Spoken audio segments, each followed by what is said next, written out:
नमस्कार, स्वागत है आपका हमारे चैनल पर। मैं हूं आपके साथ शिप्रा सैनी। कांग्रेस पार्टी के नेता राहुल गांधी ने अब विदेशी सरजमी से भारत को बदनाम करने की कोशिश की है। राहुल गांधी ने कैम्ब्रिज यूनिवर्सिटी में अपने भाषण के दौरान अपने कश्मीर के किस्से का जिक्र किया। राहुल गांधी ने कहा कि मैंने आतंकवादियों को देखा, आतंकवादियों ने मुझे देखा, लेकिन कुछ नहीं किया।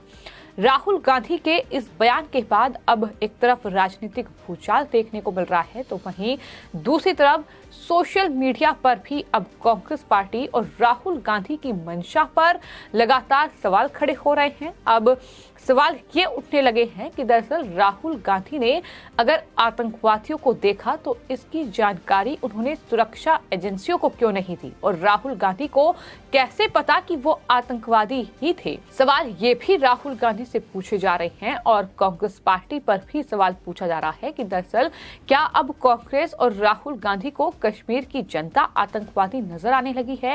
ये तमाम सवाल हैं जो सोशल मीडिया पर लगातार चल रहे हैं। आपको ये बता दें कि राहुल गांधी ने कैम्ब्रिज यूनिवर्सिटी में छात्रों को संबोधित करते हुए तमाम मुद्दों पर बात की, लेकिन जो बातें उनके द्वारा कही गई, फिर चाहे वो कश्मीर का किस्सा हो, फिर चाहे वो पुलवामा अटैक को कार ब्लास्ट कहकर जो संबोधित उन्होंने किया है, इसके अलावा भारत में लोकतंत्र खतरे में है, कि तमाम बातें उनकी तरफ से कही गई, लेकिन पाकिस्तान का नाम नहीं लिया और चीन का गुणगान किया। ये तमाम बातें अब कहीं न कहीं कांग्रेस पार्टी की मंशा पर, राहुल गांधी की मंशा पर सवाल खड़ा कर रही हैं। राहुल गांधी ने ब्रिटेन दौरे के दौरान कैम्ब्रिज यूनिवर्सिटी में छात्रों को learning to listening in 21st century, ये एक सब्जेक्ट था जिस पर छात्रों को संबोधित किया। इस दौरान उन्होंने पेगासस मुद्दे का जिक्र किया।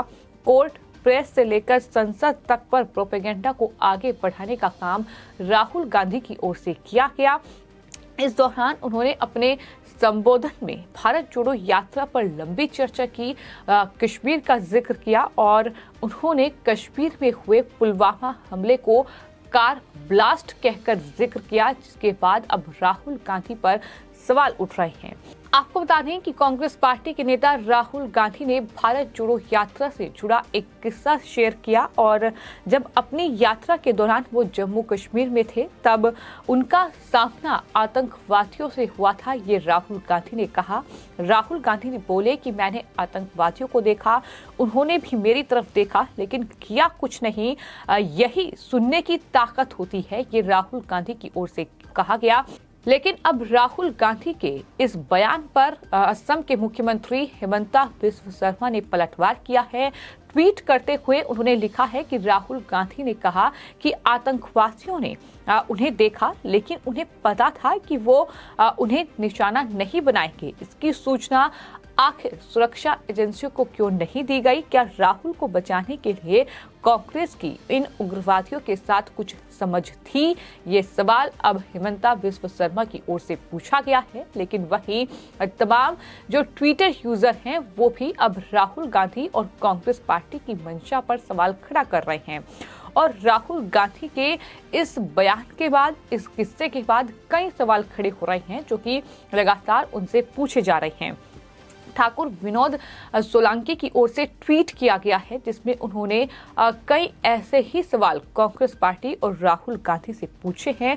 उन्होंने ये लिखा है कि जब आतंकी देखे तो एक भारतीय नागरिक होने के नाते सेना या पुलिस को उन्होंने खबर क्यों नहीं दी? ये बड़ा सवाल है, वो भी जम्मू कश्मीर जैसे इलाके में जब वो भारत जोड़ो यात्रा निकाल रहे थे। सुरक्षा एजेंसियों ने पहले ही अलर्ट जारी किया हुआ था। साथ ही एसपीजी सिक्योरिटी लेके चलने वाला इंसान को आतंकी आखिर कैसे मिले होंगे? ये सवाल भी लगातार उठ रहे हैं। वो कौन सी जगह थी? क्या ये कोई गुप्त मीटिंग थी आतंकियों के साथ पुलवामा जैसे घटना कराने का? जो इलेक्शन को देखते हुए ये भी सवाल उनकी तरफ से किया गया है। इतना ही नहीं, हिंदुस्तान के खिलाफ कोई साजिश कर रहा है आतंकवादियों के साथ मिलकर, यह सवाल भी उनकी तरफ से पूछा गया है। क्योंकि राहुल गांधी के इस बयान के बाद कई सवाल खड़े होते हैं। जाहिर तौर पर अगर आतंकवादियों को कोई देखता है तो जाहिर तौर पर इसकी जानकारी वो पुलिस या सुरक्षा एजेंसियों को जरूर देगा। और राहुल गांधी के साथ एसपीजी कमांडो जाहिर तौर पर थे, लेकिन इसकी जानकारी उन्हें नहीं दी। इस तरीके की बातें कहकर आखिर राहुल गांधी क्या साबित करना चाहते हैं, आखिर वो क्या कहना चाहते हैं, ये साफ तौर पर दिखाता है कि जम्मू कश्मीर में किस तरीके से कहीं ना कहीं इस तरीके की घटना बनाना, इस तरीके की बातें करना जम्मू कश्मीर को लेकर, ये साफ तौर पर भारत को बदनाम करने का षड्यंत्र लेकर कांग्रेस पार्टी चल रही है। सवाल ये भी पूछा जा रहा है कि फिर कश्मीर में भ्रम फैलाने की कोशिश, सेना के खिलाफ कोई साजिश आखिर की जा रही है क्या? ये सवाल भी लगातार पूछे जा रहे हैं।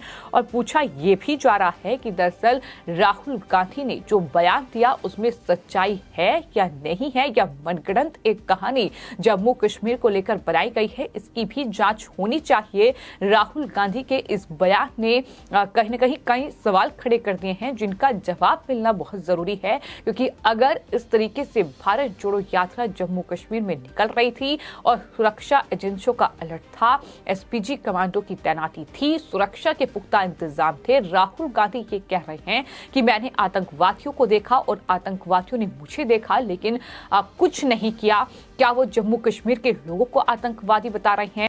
राहुल गांधी ने यह कहा कि भारत जोड़ो यात्रा के दौरान आतंकवादियों को मैंने दूर से देखा और उनके पास आए एक व्यक्ति ने उनकी ओर इशारा किया। इस पर हिमंता बिस्वा शर्मा ने सवाल जरूर उठाया है और कहा है कि राहुल गांधी ने सुरक्षा एजेंसियों को इस घटने की जानकारी क्यों नहीं दी। और इतना ही नहीं, राहुल गांधी ने पुलवामा जो आतंकी हमला हुआ था उसे कार बम ब्लास्ट कहा है और इस तरीके से सेना के जवानों का अपमान किया है, जिसमें 40 सैनिक जो हैं शहीद हुए थे, वो इस ब्लास्ट में मारे गए थे, उनका अपमान राहुल गांधी कर रहे हैं। इस पर भी हिमंता बिस्वा शर्मा ने राहुल गांधी को घेरा है और कहा है कि राहुल गांधी ने भारत के जवानों का अपमान किया है। उन्होंने कहा कि राहुल गांधी ने हमारे जवानों का अपमान करने की हिम्मत आखिर कैसे की? ये बम नहीं था बल्कि एक आतंकी हमला था। कोई आश्चर्य नहीं है कि उन्होंने पुलवामा हमले के पीछे पाकिस्तान का नाम लेने से इनकार कर दिया। क्या ये कांग्रेस की आतंकवादियों के साथ समझ का हिस्सा है?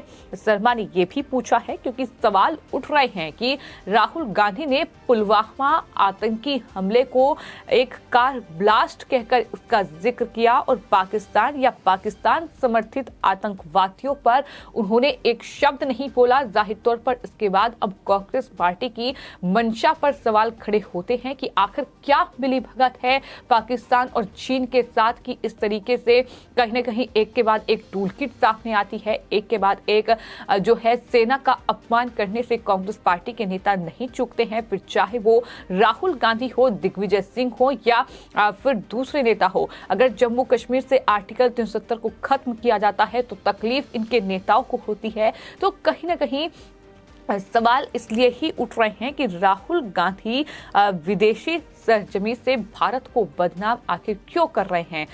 पेगासस का मुद्दा हो, फिर चाहे वो मीडिया की बात हो, भारत के लोकतंत्र की बात हो कि भारत का लोकतंत्र खतरे में है। राहुल गांधी कहते हैं कि भारत में घूमने की आजादी नहीं है और भारत के अल्पसंख्यक और जनजातीय समुदाय के लोग सुरक्षित नहीं है, लेकिन केरल से लेकर कश्मीर तक भारत जोड़ो यात्रा करने वाले राहुल गांधी ब्रिटेन जाकर देश में घूमने फिरने की आजादी पर सवाल उठा रहे हैं। यह अपने आप में कहीं न कहीं हैरान करने वाली बात है। जाहिर तौर पर राहुल गांधी जो देश में जिस तरह की सियासत करते हैं, देश ने उस सियासत को, उस राजनीति को पूरी तरीके से नकार दिया है। जिस तरीके से राहुल गांधी ने भारत जोड़ो यात्रा निकाली, मकसद यही था कि एक माहौल देश में बनाया जाए, लेकिन वो माहौल नहीं बन पाया क्योंकि हाल ही में जो चुनावी नतीजे सामने आए हैं वो कांग्रेस पार्टी उसमें पूरी तरीके से फेल साबित हुई है। कांग्रेस के पक्ष में जनता का मत नहीं है और शायद यही वजह है कि अब उन्होंने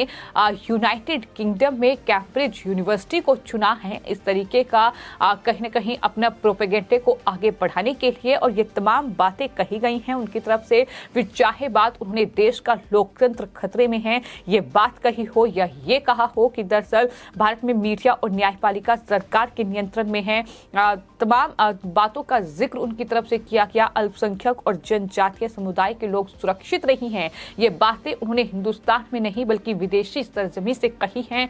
तो साफ तौर पर एक तरफ देश के प्रधानमंत्री हैं जो कि तमाम दुनिया के अलग अलग कोने में जब जाते हैं तो वहां भारत में निवेश किस तरीके से किया जाए, भारत में किस तरीके से तमाम जो दुनिया के बड़े देशों के राष्ट्र अध्यक्ष हैं वो आए और भारत में इन्वेस्ट करें, वो उनकी कोशिश रहती है। लेकिन राहुल गांधी जैसे नेता विदेशी धरती पर जाकर भारत को बदनाम करने का ये षड्यंत्र, ये प्रोपेगेंडा जिसको लेकर आगे बढ़ते हैं, चाहे फिर वो कश्मीर का किस्सा हो या फिर भारत के लोकतंत्र पर कही गई बात हो या फिर जिस तरीके से मीडिया और न्यायपालिका पर राहुल गांधी ने बयान दिया है, कि तमाम बातें ये बताने के लिए काफी हैं कि दरअसल कांग्रेस पार्टी और राहुल गांधी की जिस तरीके से नैया डूब रही है उसको पार लगाने के लिए एक के बाद एक तमाम ऐसे प्रोपेगेंडा चलाए जा रहे हैं, आगे बढ़ाए जा रहे हैं। लेकिन कांग्रेस पार्टी कहीं न कहीं अपनी नैया को पार लगाने के बजाय डूबती ही नजर आ रही है। फिलहाल आपकी इस पूरे मामले पर क्या राय है, हमें कमेंट बॉक्स में जरूर लिखें और चैनल को सब्सक्राइब करें। धन्यवाद।